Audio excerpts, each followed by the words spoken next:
The hallway was narrow, long, covered with a carpet whose pattern had long faded into a dull rust and beige repetition, the kind that softened footsteps into something less than sound, more like a trace. The walls, painted once in a pale olive tone, now carried the slow fingerprints of time, a scuff here, a chipped corner there, the slight peeling near the baseboards that no one ever seemed to repair. It was a quiet place, not abandoned but paused, as if life had moved through it long ago and only its echoes remained.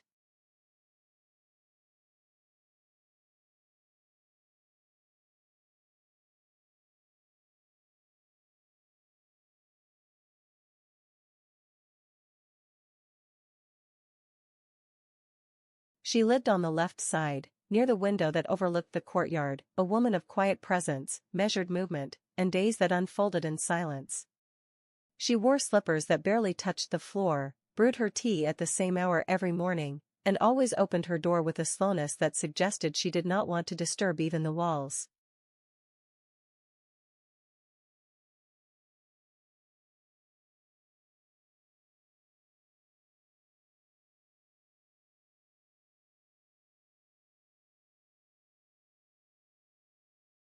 He lived on the right, across from her, behind a dark wooden door with a brass number that had grown dull from weather and years. His shoes were always aligned carefully outside, never askew, and the scent of black coffee often drifted from beneath his door at dawn, as consistent as a breath.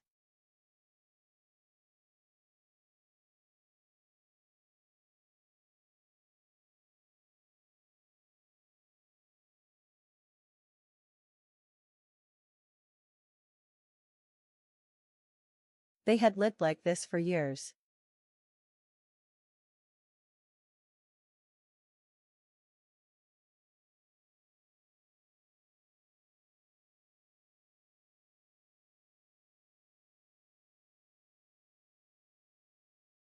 Each on their side.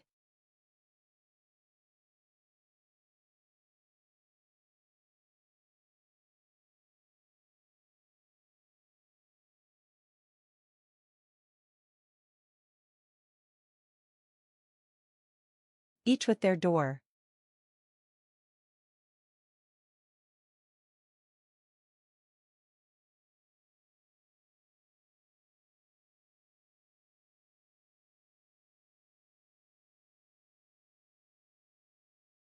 And never, not once, had they opened them at the same time.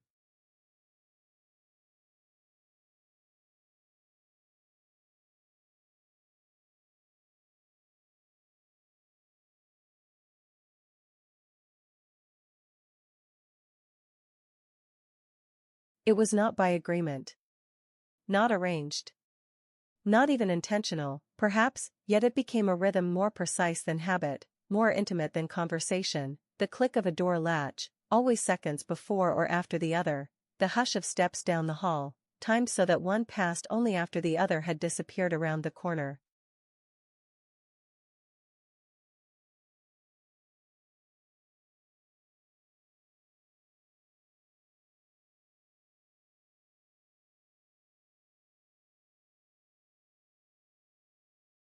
There was a grace in it.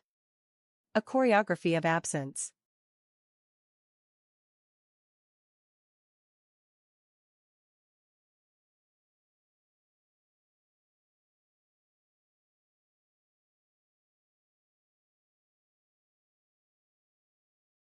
She noticed his routines, the way the light under his door went dark precisely 5 minutes after midnight, the way he opened his window during the first rain of each season, the way his keys always jingled once before silence fell. And perhaps he noticed hers, the way her light flickered briefly before dusk, the soft hum of her radio on Sunday mornings, the gentle knock of porcelain when she washed her cup at the same time each evening.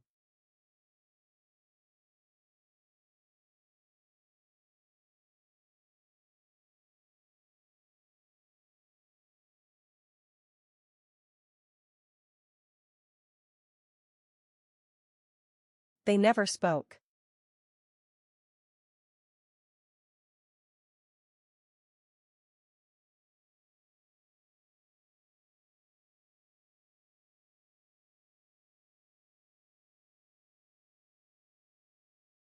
Not out of coldness, not from fear.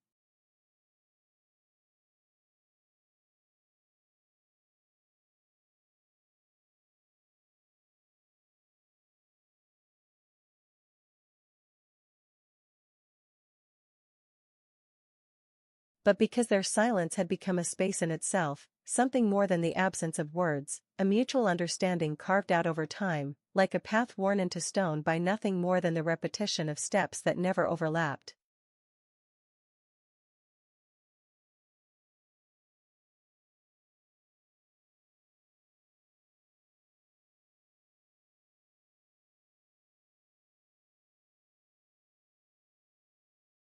Sometimes, she would open her door and find that he had just passed, the air still faintly warm, a trace of his scent in the quiet, the way a breeze carries the memory of something already gone. And sometimes, he would step into the hall and notice the faintest echo of her slippers retreating beyond the corner.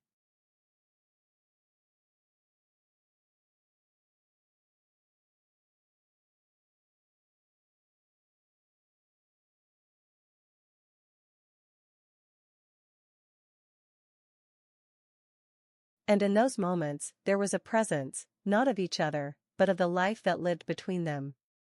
Not shared. Not denied. Just existing in parallel.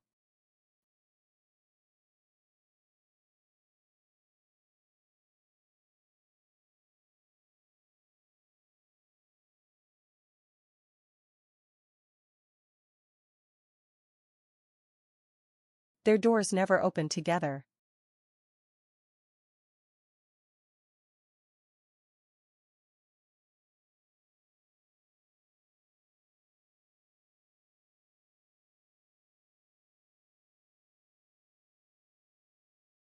But neither ever stayed close too long.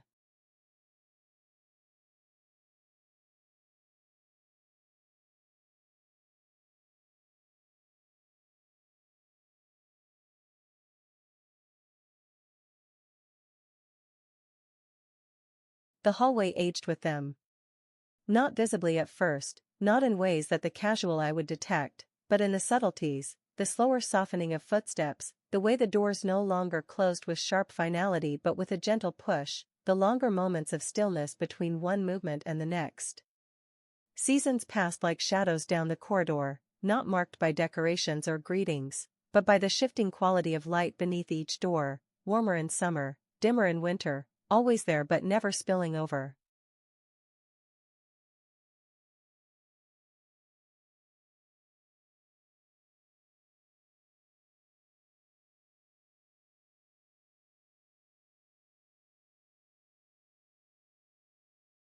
She noticed that his key took longer to turn in the lock.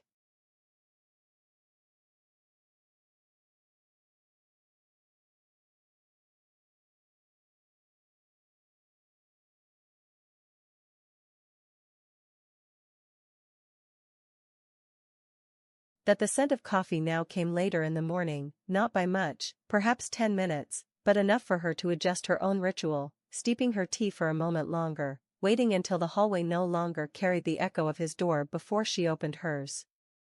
And on days when the coffee smell didn't come at all, she lingered by her window, watching the courtyard with a kind of quiet alertness, not worried, but waiting, as though the sky might offer some answer she hadn't yet asked for.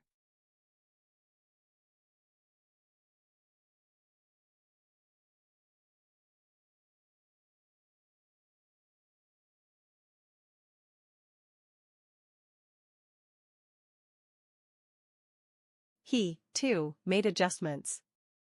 Began stepping into the corridor with more caution, listening more intently before turning the handle, as if tuning himself to the rhythm of a presence he never fully saw.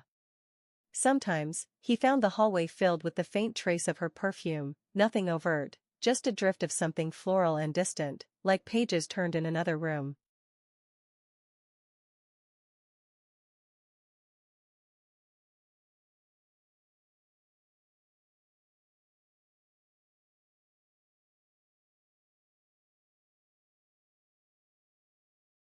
Their timing became more precise, but not mechanical, more like breath shared between walls.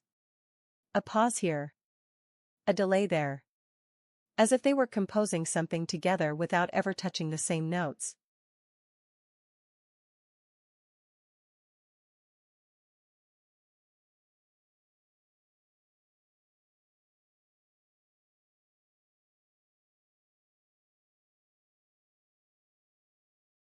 And still, the doors never opened at once.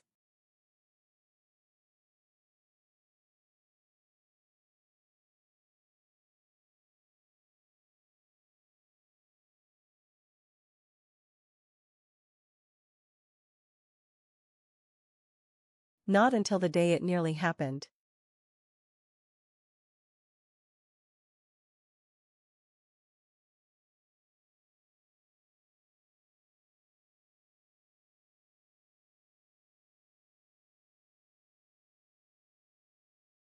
It was spring, one of those rare mornings when the air felt too clear for the building's narrowness, when the sunlight fell in perfect symmetry through the high windows at the end of the corridor. She had overslept by 10 minutes, not due to fatigue, but because she had left the curtains open the night before, and the pale warmth of dawn had lulled her deeper into rest than usual.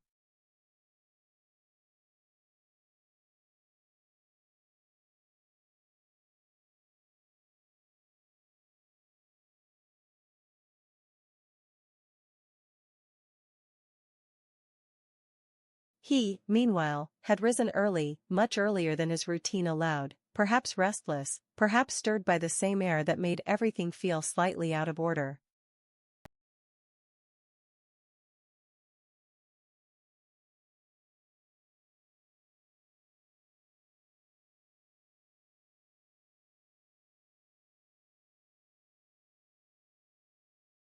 She stepped into the hallway just as his hand reached the knob.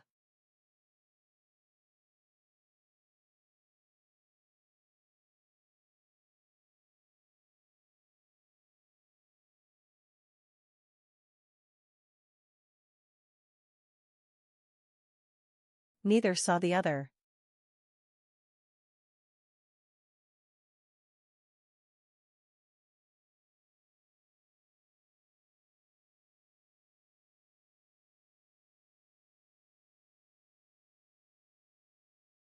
But they both heard the sound, the soft echo of two latches shifting at once, the gentle breath of hinges moving in harmony.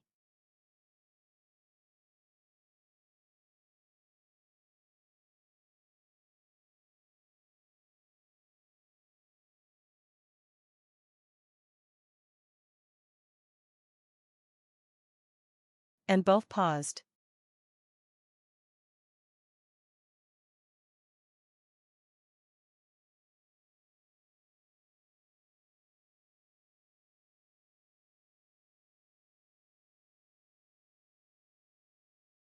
Only for a second.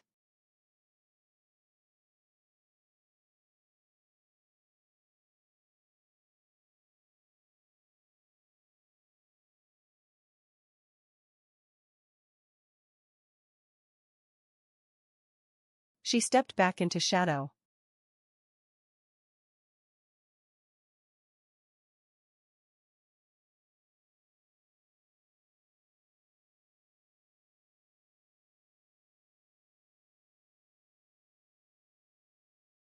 He waited, counted silently to 4, and opened his door only after the hallway had returned to stillness.